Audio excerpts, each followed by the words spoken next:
bro. I appreciate you for inviting me to be here.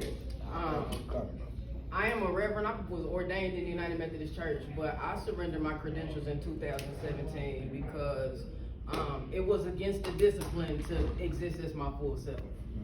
And I was actually pastoring a congregation, Quapaw Quarter United Methodist Church, which is one of the only open and affirming churches here, working with parishioners who it wasn't safe to tell my story, to be myself, to live, you know. And so I made the choice that I was going to do it one way or another. And so I am no longer a pastor in the United Methodist Church, but I still work in these streets, and people know me as Rev or as a spiritual plug. But for me, I am committed to creating safe space for all people. And for us as Black, Indigenous, and people of color, we have a very unique experience of trauma that causes us to need a different type of safe space. And we have to be intentional about facilitating that. And what I realized is that it's a lot of lip service that happens around what it means to be open, to be affirming, to be welcoming of all people. But in the praxis, the question is, where can people really go? And it's a limited handful of places around here that exist, where not only people can go, but they can get what they need, they can feel loved and feel affirmed, and they can be in community with folk who look like them and who are going to honor and respect them. Yeah. And so for me, I'm at a place now, and I just moved back here. I left in 2017, I came back this past 2020 in the pandemic. By day, I am a national organizer for an organization called Highlander Research and Education Center, teaching people a strategy called participatory action research. What that means is being able to go into your community and collect data, understanding that the people in the community are the experts on their experience, on their needs, and on the things that are going to be able to help create transformation in our systems and in the ways that we live. Now, we talk a lot about voting, and voting is important when we talk about infrastructure and systems, but there are also community infrastructures and systems that we have to be equally committed to.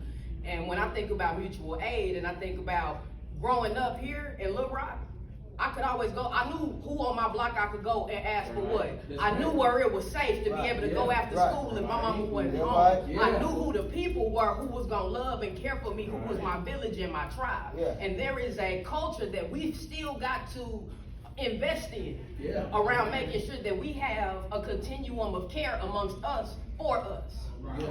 That way, no matter what, we got us, and we know who and where we can go within community that's going to be able to serve and provide needs, offer resources, and help us be whole and be able to live into our fullest and our best selves.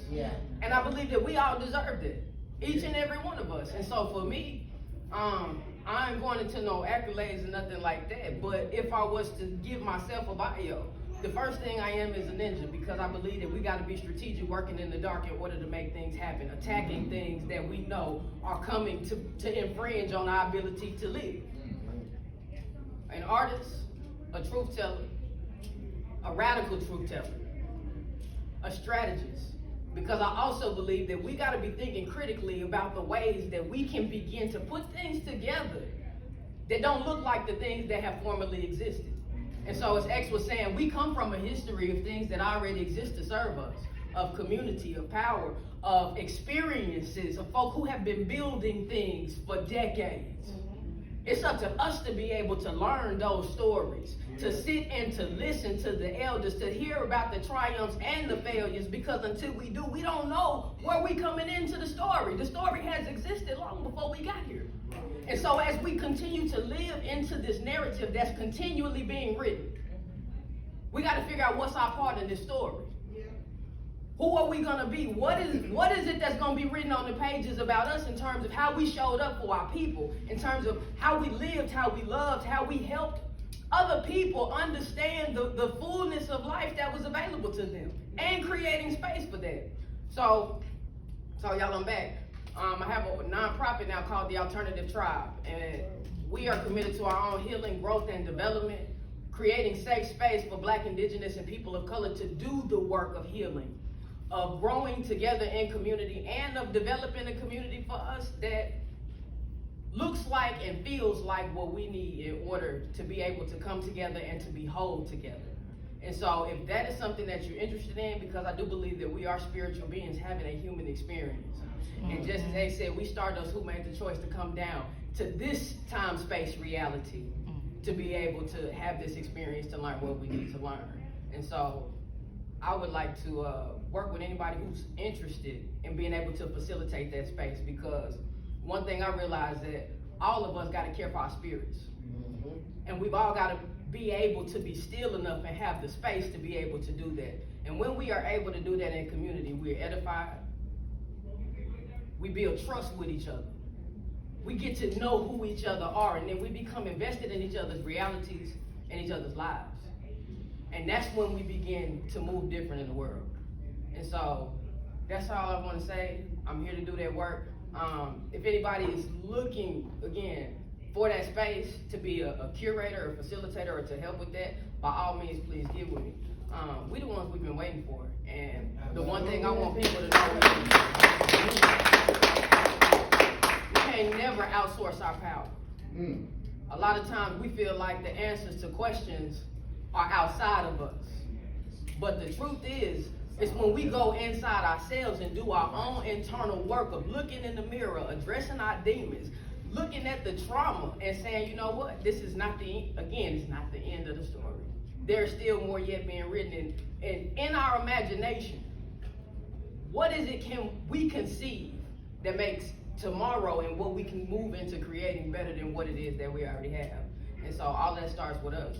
And the more that we take our time to interpersonally shift, develop, grow, do the hard work of shadow work, of again, addressing our traumas and our pains. The things we see outside our world are reflections. They're nothing but mirrors of what's inside. And so when we begin to shift that space and to make space for new things to be formed, that's when we begin to see what I call miracles. And that's when the divine has the ability to be able to infuse life into the things that we've already begun to create. And so just keep on creating, y'all, and make sure we do our work inside, so that as we go out and we are with each other, we actually showcase a different world, because we created a different world inside ourselves. That's all I got. Thank y'all for being here.